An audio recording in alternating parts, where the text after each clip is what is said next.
Hello and welcome back to Football League World TV. Today we are bringing you our debate show where we'll be discussing the best championship veterans. Today we have Ned Holmes, Adam Jones with me. They'll both be selecting 3 players each that they think fit the category. If you want to sort of select your 3 and put them into the comments, feel free. We'll get them out there and we'll discuss them in a little bit more detail. First of all, Ned, I'll come to you. How are you getting on and how do you think these 3 picks will go? Yeah, I'm good, thanks, mate.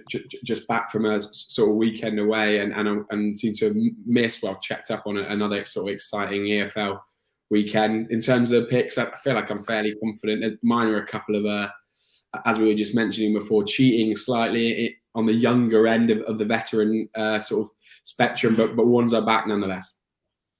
And Adam, how are you getting on?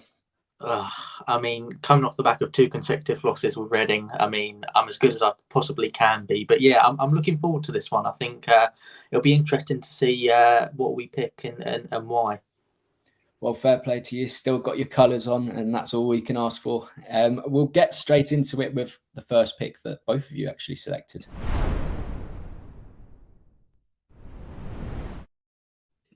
So, Ned, I'll come to you first. The first name on both your lists that you sent to me today was Gary Cahill, and obviously a player that's got a vast amount of experience in the Championship and the higher level. So what made you select him, and is he the go-to first pick for this category? Yeah, I think so. I think he's probably someone that a lot of people would see as the obvious pick. I sort of, when I was going to look at these, he was the first name I really looked at. And I guess someone who, well, I kind of looked for reasons why to not to include him in some ways, because it felt too obvious, and I couldn't really find him, to be honest. I mean, obviously we're talking a player with a phenomenal career, 2 Premier League wins, FA Cup wins, Champions League, Europa Leagues, the Carling Cup. It's a real trophy, a sort of medal collection he's got. And I think there were fair question marks when he joined in the summer about how much he could play and how good he'd been. And for me, he's answered all of those with sort of flying colours. He's been ever present, really, since his first start. He's played every minute since that game, helping them go unbeaten, open up a 5-point gap. And he's marshalling what is a relatively sort of young backline with the likes of sort of Lloyd Kelly and Zamora in there. And they've got the best defensive record in the Championship. I'm not really sure what more you can ask on that. And he dominates a lot of their stat categories in terms of, most clearances, most aerial one, most blocks, and also 3rd most passes in the squad, which for a team like Bournemouth is important that he's having that influence from the back as well. So he was someone that I think there was a lot of people, myself included, questioning whether he still had that top quality in his game, and I think we've seen that he is, for me, a Premier League player playing in the Championship, and therefore one of the best defenders in the Championship, even though it's sort of in the twilight of his career now. Adam, we'll come to you because it's now 14 games. Bournemouth are unbeaten, top of the league, as Ned mentioned, their best defensive record. How much do you accredit that to Cahill, and does it make it even more impressive that they're operating with a very young defence next to him? He's absolutely huge, to be honest with you, for Bournemouth. They've conceded, obviously, as you said, like the best defensive record in the league. I think they've only scored I think they've scored at less than a rate of less than 2 goals per game. And I think that just shows really how important he is, kind of not only to their defence, but also to Bournemouth just in general, and kind of making sure that they're still at the top of the table.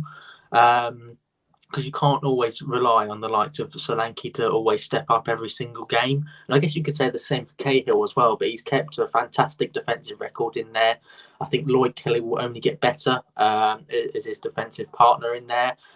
Alfie Burns actually yesterday on the, I think it was yesterday on the debate show, or it was someone who said that Zamora was getting forward and getting into the box and that sort of thing, and into the opposition's penalty box like a surprising amount of times. And I think that, I think you can credit with him with that kind of. I think you can, because I think it just shows the amount of confidence that they have in the likes of Cahill and Kelly to do well. And I think, you could really compare him to the likes of Reading Scott Dan and Jagielka kind of in there as a defensive person at the back. But yeah, I mean, and he's keeping Chris Mepham, who's a fully fledged Welsh international, out of the starting 11. So it just goes to show his quality, really. He's certainly excelling in that back line. Next player we'll go on to is a player that Ned has picked, and similarly is in that defensive position as well. So Ned, your second pick was Kyle Bartley, obviously promotion pushing centre back as well, like Cahill, got the experience in a relatively young West Brom backline as well. So is that where you cut the similarities, or can you see a lot in terms of Cahill as well? Yeah, I mean, I think that there's that leadership role certainly, but I think almost, you know, Valérien Ismaël's obviously got quite a number of sort of impressive defensive options in that back three, with the likes of Matt Clark, Semi Ajayi, Connor Townsend's been a revelation really, and Dara O'Shea, of course. But for me, Bartley's been the glue that sticks it all together. You know, he's been ever present there, and I think what has impressed me most is his value in both boxes. Really, he fits that sort of Ismaël team so well. You know, the amount of balls they sort of fly into the box, the furlong long throw rather. You know, he's so important to not just scoring goals, but sort of causing chaos up there and helping cause that chaos that has helped West Brom, you know, push for promotion. You know, he's played every minute so far for the team with the joint second best defensive record in the division. He's won the most defensive duels, the most clearances, the most blocks, and the third most passes of any player still in the West Brom squad. I mean, I think that highlights his quality in his all-round game. And it's fair to say, you know, there's question marks whether he because he's sort of yo-yoed up and down with West Brom, whether he's a Premier League level defender. And I don't think we know that yet. I mean, I think there's a good chance we'd find that out again next year. And you could understand West Brom fans not being sure about it, whether he's the right man there. But I think I've got no doubt in my mind that he's in that top tier of Championship defenders, and you know, just turned 30. So this year, so perhaps a little bit of a cheat in terms of including him, but someone that I felt had to be in there. Definitely. And of course, if you agree, disagree with any of our opinions, you've got 3 picks of your own, please get in touch through the comment section and we'll read them out and we'll get your selections to the 2 guests on our panel. Adam, I just want to circle back to you about Bartley. I know he's not in your 3, but what exactly do you think he brings to that West Brom backline? And do you think, as Ned says there, he is that glue that sticks it all together, and he's one of those players that has to be first name on the team sheet? Yeah, I can't disagree with Ned. I mean, even when you have everyone back fit and available, you know, you've got quite a bit of competition in there now when everyone's fit. You've got Clark, Bartley, Ajayi, Townsend, as you said, who can fill in there. Keane Bryan, who joined in September. So, yeah, I think he really is kind of like a key player in there. I think he starts with Clark and O'Shea, I think, quite comfortably. I don't think Ajayi really gets in there, and it just shows you really the quality of the back line. And as Ned said as well, I was also going to point out the threat he brings in both boxes. I mean, you know, they've got a new weapon now with Furlong's long throws, and obviously they've got corners as well, and also with the direct football, you know, and they're going to face more direct football as well in the Championship. So yeah, I think he's really important, and as an experienced option in there, and as kind of a leader in the dressing room, I think he's vital, and I think it's a good kind of reason. You know, it's good that they didn't sell him kind of in the summer. I know that he was linked with the likes of Newcastle, but I think, you know, he's shown his value this season. I think he'll continue to throughout the kind of remainder of the season. And from one relegated Championship side to another, we'll head to Yorkshire.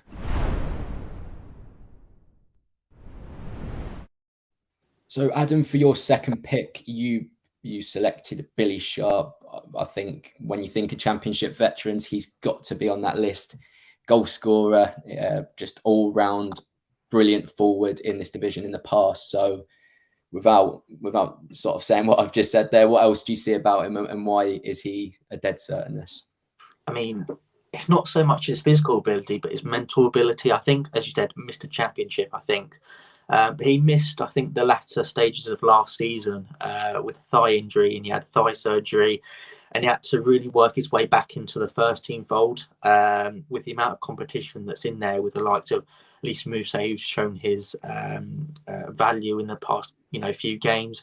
Ollie McBurney, who might not be in form now, but was fantastic at Swansea and can certainly get back in the form that he was in Wales. Rhian Brewster, probably one of the most talented young players, English young players, kind of about. David McGoldrick, who was probably the only striker who really stepped up for Sheffield United last season. So it just goes to show you really that he's kept his place through really working hard through pre-season, and 35 as well, still going strong, really worked hard to get back. 4 goals and 4 assists this season, which I think is a decent record kind of in the first 14 games.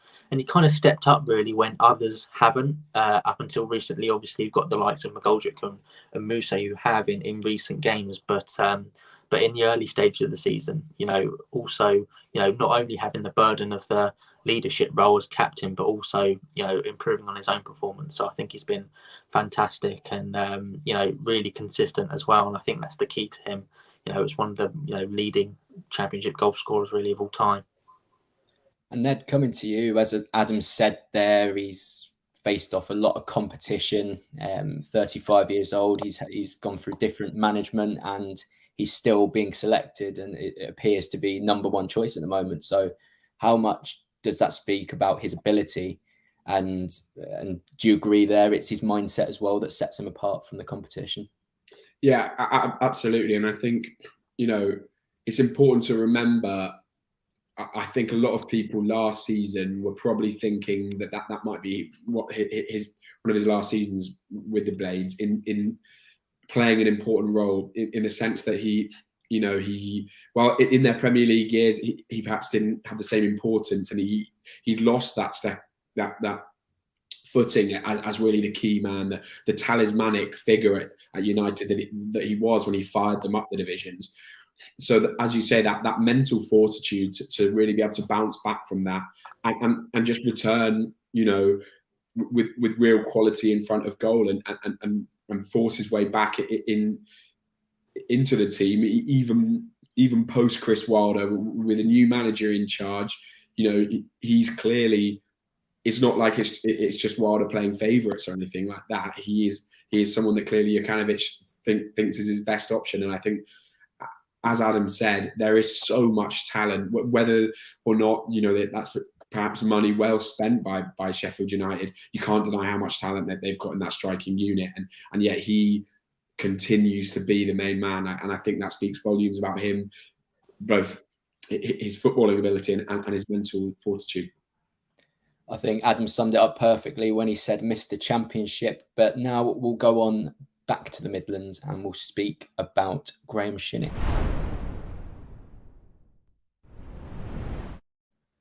So Ned, this was your third pick. I have to admit, when you sent it through, I did have to check because I still thought he was in his late 20s. But no, he has passed the 30 mark.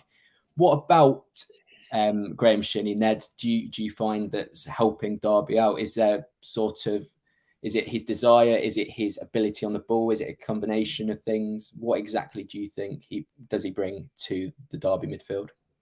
I think one of the most important things he brings is it's everything you really touched on there, but his experience is so important.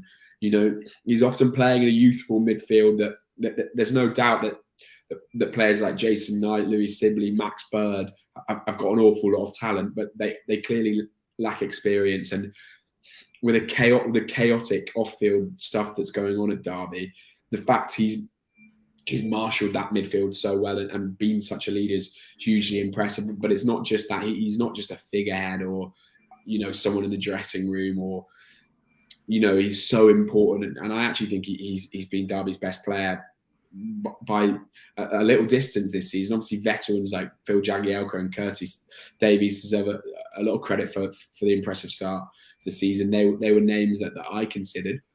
But I think Shinney on both sides of the ball, his influence is just so important to a Derby side who start to the season has been really impressive. Like, they'd be on 7. I think that they'd be mid-table if they hadn't have had that points deduction. They'd be on 17 points, I think. it's his tenacity, his reading of the game is important, but also his quality in possession, his goal threat. And I think, he's among, the top stats and in all those sort of categories in the Derby squad. And I really think he could be playing in a top championship team. I think he's that quality of player. His deal's set to run out in 2022, obviously, depending on how things go with the takeover, whether Derby can stay up. But if they can't, I'd be shocked if teams aren't queuing up to snap him up next summer, because he for me, is a top quality championship midfielder. And if it weren't for him, I do wonder how much further off the pace Derby would be right now. I do find it interesting. Early in this season, a lot of talk at the start of the campaign was to do with Derby and how long until they were relegated. They were struggling to sign players, but Wayne Rooney's done a very good job. But it is Graham Shinney who has impressed me the most as well. I think in terms of dominating the midfield with possession, he's always looking to get the ball. His movement's clever. He's someone that's got the desire and grit to get the ball back. Adam, I'll come to you a little bit about Shinney. Do you agree that he's perhaps the most important player at the moment at the club? And if they do face relegation, could you ever see him stepping into League One? I mean, we said the same kind of about Barry Bannan. I mean, stepping down to League One as a top quality player. I know that Bannan had interest from Brentford and Premier League teams. So, yeah, it shows you that it's not impossible. I mean, even, taking another example, Ismail Sarr kind of dropping down to the Championship, we never thought would happen. So I'd say it isn't important. But, yeah, he's been a fantastic player this season. I think really important, kind of providing a defensive shield. You look at Rooney and Davis and Jagielka as three kind of key figures in there.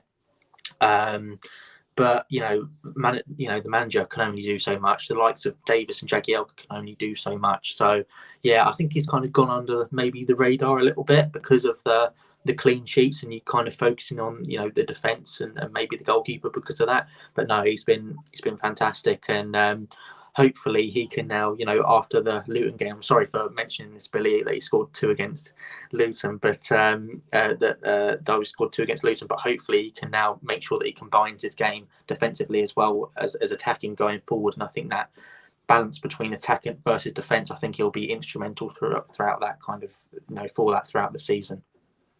I did try and forget that game, Adam, but thanks for reminding me. Helen has got in touch and has said Curtis Davis has been phenomenal for Derby this season. And I guess he's another player that you could put up there next to Jagielka. Perhaps going into the season, people might have thought that there's a lack of pace there. But Ned, how do you think they've adjusted to playing together? And in terms of Derby, in terms of their defensive record, is up there with the very best. Yeah, I was certainly, when I hold my hands up and say I was certainly someone that sort of questioned whether that was a defence that could really work out. As you say, might be creaking a little too much, and a team that the opposition managers look to exploit with a lot of pace and stuff like that. But that was a real disservice, I think, to someone like Curtis Davis and Phil Jagielka and their quality, their experience. They've seen so much, their reading of the game. I mean, Davis in particular, coming back from a pretty bad injury, I think you have to really credit him and his desire to rejoin Derby at a time where they really needed him, and I think he deserves a huge amount of credit for that. And we've also got a couple of comments from Liam, and he circles back to Bournemouth and has put Gary Cahill is the best Championship veteran, in my opinion, agreeing with the two of you with your first picks. And he's also got in touch about Sean Hutchinson at Millwall, saying that he's worth a shout too, an underrated player. And I think going back to our underrated players debate show in the past, I think, as well as Graham Shinney, I think Sean Hutchinson was someone's choice. I can't really remember who. But coming to you, Adam, what do you think Sean Hutchinson brings to Millwall? Millwall, obviously a team that have been resolute, team that have been very difficult to break down in recent years. So do you accredit much of that to Hutchinson, his organisation, his experience? Yeah, I think with Millwall, I think they're reliant on Jed Wallace to an extent. So I think going back, I mean, I guess it's similar to Bournemouth, although Bournemouth have got a bit more firepower. I think, the reason why he's so important is because Millwall going forward, they're reliant on one player who might not even be there, come the end of January. So that makes him a really important player. I know that Chris Gallagher, I think it was in the underrated debate show, picked him out, and I think he was right to do so. So yeah, he will continue to be important throughout the remainder of the season and perhaps beyond, because he's reliable and he's consistent. I think that's exactly what you need from a championship player. And Adam, will come to your last pick.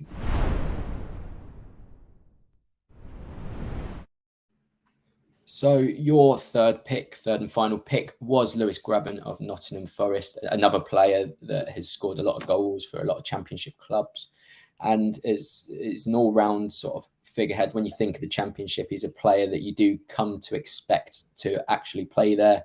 I can't think of the day that he'll actually not be a championship player anymore. He's one of them that you just do associate with the division. So what exactly do you think he still brings to Nottingham Forest front line? And with talk of there perhaps being a move for Rhian Brewster, do you think he'd still be able to get enough minutes should Brewster come to Forest? It's an interesting one, isn't it? Because obviously with the Lyle Taylor's brace in kind of midweek against Bristol City, it's an interesting one to see if he can keep that up. So I think that might have a bit of a bearing. But I think Lewis Grabban, I think his experience shines through, and consistency again, like Sharp, like Hutchinson, shines through nonetheless. So I think he'll still get quite a few championship minutes, kind of regardless of whether Brewster comes in. Obviously, it's not guaranteed that Brewster will be able to kind of revive his career straight away when he comes to the City ground. It may not happen for him. So, I think he'll continue to be a really important player. Obviously, 5 goals in 13 games this season. I know that he didn't have the best record last season. Part of an attack that had, the joint, I think it's joint second worst attack in the league last season. But then again, you have to put some of that down to Chris Hughton's style of play. I think he'll only get better really under Steve Cooper. I think everyone's been given a new lease of life, and I think that will only benefit him as well. And the thing that impresses me with Grabban is the fact that he's done it at multiple clubs, Norwich, Aston Villa, Bournemouth, obviously Forest as well. Didn't score the most goals at Reading, which I'm a bit gutted about whilst he was on loan here, but he was still lively. I think that was mainly due to the fact that we put him on the wing, but I think he was still lively. He was still getting himself involved, and I think his cameo against Barnsley was probably one of the best that I've seen this season, just in terms of the impact. 1-0 down when he came on, and obviously winning 3-1 with making an impact straight away with the through ball to Johnson, and then Zinchenko for the first goal, and then getting himself in the right position to steal all 3 points. So yeah, I'm really impressed by him, and I think he'll still be a good asset in the Championship in the next season or two. And Ned, a lot of talk has been about Steve Cooper and his influence and impact on the younger players of the squad because of his England connections. And to be fair, what he did at Swansea, the sort of the standout players were the young ones, bar probably Andre Ayew. So do you think that will have an impact on Grabban, or do you think he's a player that can just adapt to any management style? I think that the biggest impact that's going to be had on Grabban really is the new lease of sort of attacking life that Nottingham Forest are having since Chris Hughton's exit and obviously Cooper's arrival. Grabban's a player who sometimes he can be a little bit streaky, but he's certainly someone that you feel if he gets, if you're serving him up enough opportunities, he's going to find the net. And the likes of Alex Mighton and Brennan Johnson, as they continue to sort of gain confidence and improve and develop under Steve Cooper, those sort of wide players and like Zinchenko and players like that, the fact that they seem to be higher in confidence than ever under Cooper is going to play into, in my opinion, Grabban scoring more goals. And I don't think he should be too worried about the fact that Cooper, has got this reputation or record of bringing youth players through. Because as we said, he's someone that really backed Andre Ayew to the hill, and for good reason, of course. But he's someone that obviously sees the value in weaving experience alongside youth in a team, and I think Graben certainly can provide that.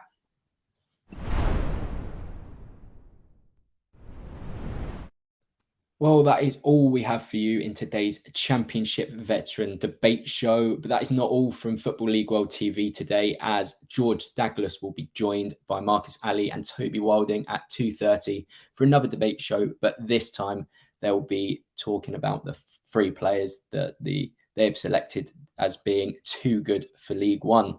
Ned and Adam, big thank you for joining me today. And until next time, goodbye.